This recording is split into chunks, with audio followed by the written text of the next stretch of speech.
Voilà, il y en a des kills.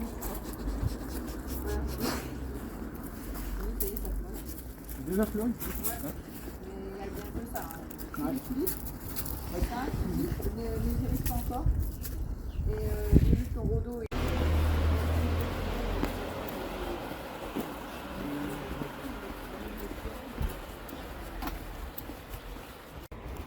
C'est parti pour 19 ou 20 km jusqu'à Auvillard. Et à Moissac, le ciel est gris, il y a eu une petite bruine, mais ça va, il fait pas froid.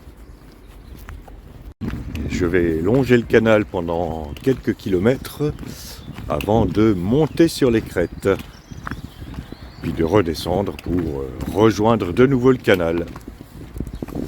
Alors si je suivais ce canal jusqu'au bout, j'arriverai à Bordeaux, ce qui n'est pas vraiment ma destination, au bout d'un peu plus de 400 km. Ça veut dire qu'il ne va pas falloir que je rate un balisage, parce que sinon, quand je verrai l'Atlantique, ça voudra dire que je me suis trompé. Ce serait ballot.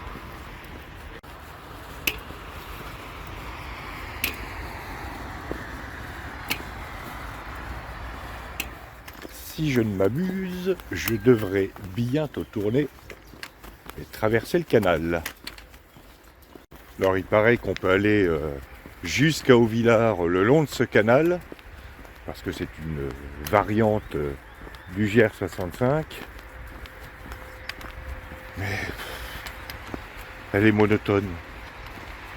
Ah, j'arrive près de l'ascenseur à eau. C'est une écluse. Et qu'on fait fonctionner en appuyant sur le petit bouton vert. Enfin.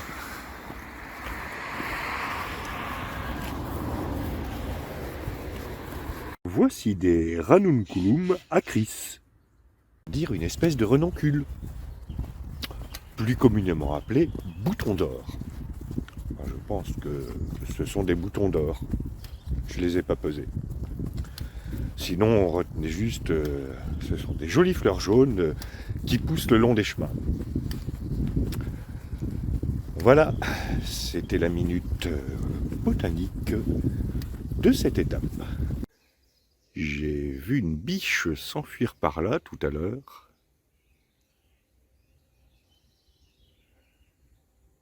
Mais comme d'habitude, le temps que je prenne mon téléphone dans ma poche et que j'essaie de la prendre en photo, elle était déjà partie.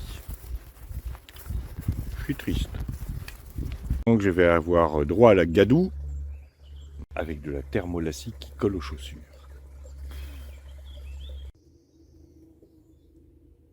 Ceci est un réveil matin. Un réveil matin? Bizarre ça. Si. Ce sont des Euphorbia helioscopa, dites euphorbes réveil matin. Même si je ne les ai jamais entendus sonner. Et si je sais que ce sont des euphorbes, c'est parce que je suis une bête en botanique. Ou alors que j'ai réussi à faire fonctionner Google Images. Voilà, c'était la minute botanique de cette étape.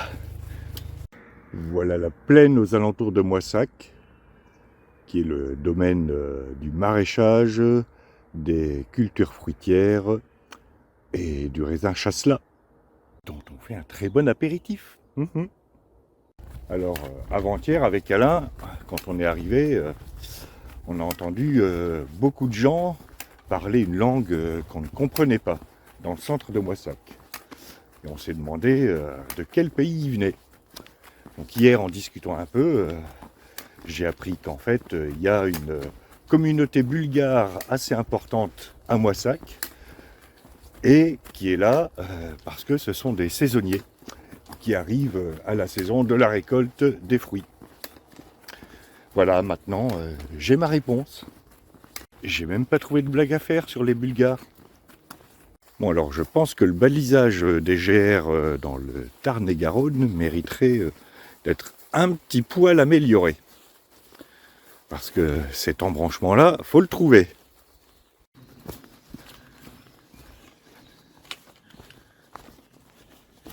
Alors, cet arrêté du maire stipule qu'il est interdit aux véhicules tout-terrain de type quad, moto, 4x4 de circuler sur les chemins ruraux. Mais que cette interdiction de circulation n'est pas applicable aux véhicules agricoles. À partir de là, je me demande, et si je mets une charrue derrière un quad ou une moto, est-ce que j'ai le droit de circuler? Voilà, c'était la minute juridique de cette étape. Bon, c'est pas le tout de raconter des âneries, mais faut monter maintenant. Et je vous assure que l'image ne rend pas compte de la pente de ce petit chemin. Bon, je vais arrêter de filmer, je vais avoir besoin de mes deux mains pour les bâtons. On est ici à la confluence du Tarn et de la Garonne. Et son nom au département Tarn-et-Garonne. Dans les temps anciens, le niveau de l'eau était beaucoup plus bas parce que le barrage de EDF de Malose n'était pas encore construit. Et donc, les pèlerins traversaient par un bac tout en bas, ou alors à gué du côté d'Auvillard.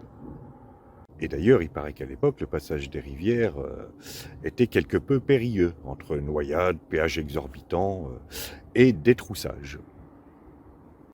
Depuis, le voyage a perdu un peu de son piquant. On a juste conservé les péages, qui sont toujours aussi exorbitants.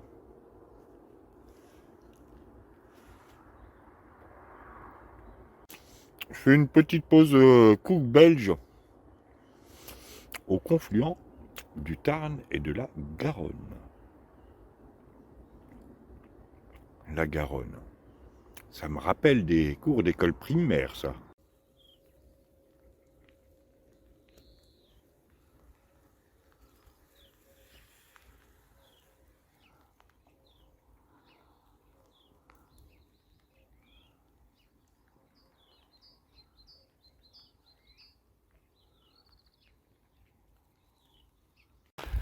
C'était l'instant mouton de cette étape. Ce sont les seuls animaux que j'ai vus depuis le début. J.G et Boulodrome. Je ne ferai aucun commentaire.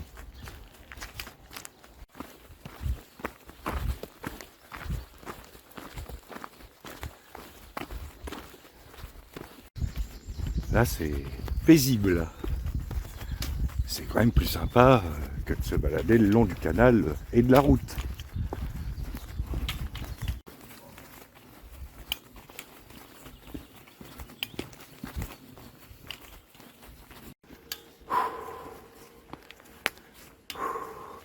Celle-là est raide et longue.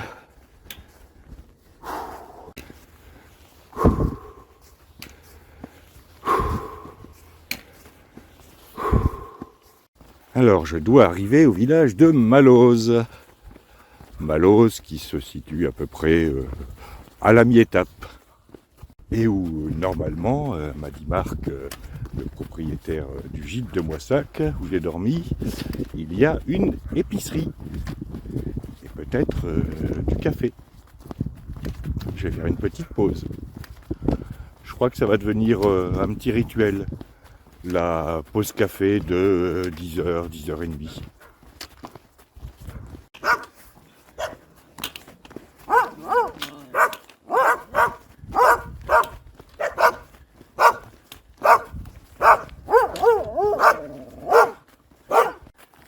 Les chiens qui aboient, ça fait aussi partie du chemin. Il est marrant ce clocher. C'est à la fois un clocher en peigne et pas un clocher en peigne. C'est un clocher, pas en peigne, mais presque. Voilà, ouais. Je vais proposer ça comme classification aux architectes des bâtiments de France. Ah bah dis donc, j'ai réussi à dire la phrase sans bafouiller. Alors, ce que vous voyez au loin, Ce sont les tours aéro-réfrigérantes de la centrale de Golfech. Centrale de type REP, réacteur à eau pressurisée, chaque réacteur ayant une puissance de 1300 MW électrique. Là, comme on peut le voir, il y a un seul réacteur en marche. Parce qu'il n'y a qu'une tour aéro-réfrigérante qui rejette de la vapeur d'eau. Oui, ça n'est pas de la fumée, c'est de la vapeur d'eau. Contrairement aux âneries qu'on peut entendre régulièrement dans les médias. Voilà, c'était la minute électronucléaire de cette étape. Et ben voilà, il y a tout ce qu'il faut. J'hésite entre coiffure mixte et bar. Voici une très jolie glycine. Et avec la glycine, on peut faire une contrepétrie marrante dont je vous livre la première partie. Ne pas confondre glisser dans la piscine. À vous de trouver la deuxième. Voilà, c'était la minute demi-contrepétrie de cette étape.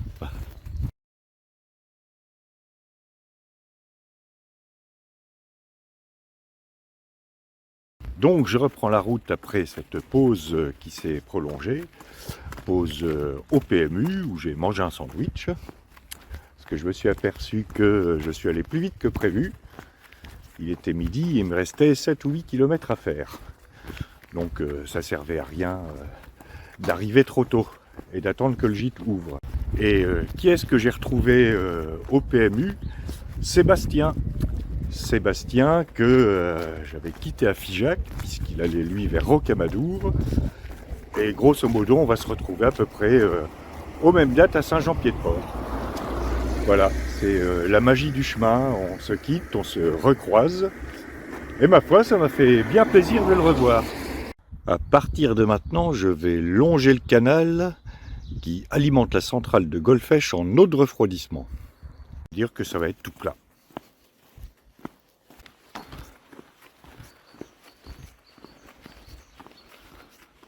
Tout plat et tout droit.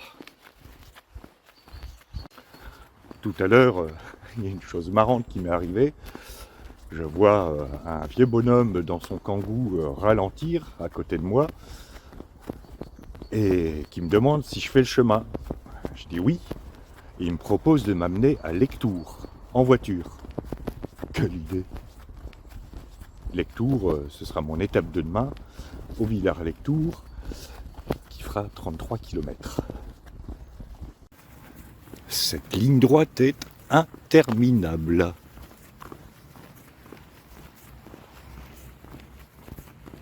Il me semble que je reconnais quelqu'un. Hey! Voilà le canal de Golfech avec tout au bout là-bas la centrale nucléaire du même nom. Et tous les nuages que vous voyez un peu partout, c'est pas la centrale qui les fabrique. Hein. Ils étaient déjà là. Sinon, ce serait une très très grosse centrale. Alors, si je ne m'abuse, en face là-bas, ça doit être au Villars, ma destination. Et avant de gravir la colline sur laquelle est niché ce village, je vais devoir traverser la Garonne. C'est donc le moment de faire quelques révisions de géographie. Sortez vos cahiers d'écolier. Donc la Garonne prend sa source en Espagne, dans le massif de la Maladeta. Elle disparaît dans le trou du Taureau pour réapparaître quelques kilomètres plus loin. Et comment on le sait? Eh bien, c'est Norbert Casteret, dans les années 30, qui a découvert la résurgence de la Garonne. Et comment a-t-il fait? Il a mis un colorant dans l'eau, au trou du Taureau, et il a regardé où l'eau colorée ressortait. Et quand on parle de colorant, il n'a pas fait pipi dans l'eau, comme je l'ai entendu au fond de la classe là-bas. Non, non, il a mis une poudre qui s'appelle de la fluorescéine et qui donne à l'eau une belle couleur vert fluo. Comme les déchets nucléaires dans les films d'Hollywood. Sauf que ils sont pas vert fluo. Voilà, c'était la minute géographie de cette étape. Café The H2O. Sachant que H2O est la formule de l'eau, ça doit pas être terrible ce café. Ils doivent servir que de la tisane. Voilà, je traverse la Garonne. Et pour moi, traverser la Garonne, c'est assez symbolique parce que ça veut dire que, en quelque sorte, j'entame la dernière partie de cette Via Podiensis jusqu'à Saint-Jean-Pied-de-Port. Il reste quelques étapes quand même, hein. Et qu'après, après ce sera l'Espagne. Mais nous n'en sommes pas encore là. Il doit rester à peu près 300 km à faire jusqu'à Saint-Jean-Pied-de-Port. Et là-haut, c'est Haut-Villars.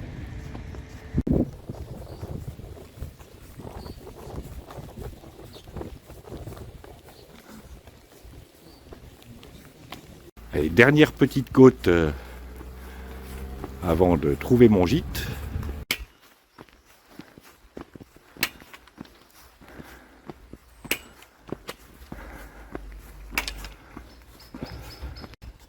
La dernière montée est raide. Ah, la place avec sa halle est sympa. Fin de cette étape qui était donnée pour 19 km mais qui en fait 21,5 en fait. Je suis tout seul dans un gîte qui s'appelle Little India, dans lequel je vais manger ce soir. Et c'est une dame d'origine indienne qui le tient. Elle est en train de faire la cuisine et je suis au 2e étage et ça sent bon. Je sens que je vais bien manger. Voilà, sinon rien de particulier à dire sur cette étape. Le passage par les crêtes était quand même bienvenu dans les bois. Et la dernière partie, c'était tout plat et tout droit le long du canal. Demain, grosse étape, 33 km jusqu'à Lectoure. En attendant, douche, lavage de chaussettes et mise à jour du site. À demain pour de nouvelles aventures.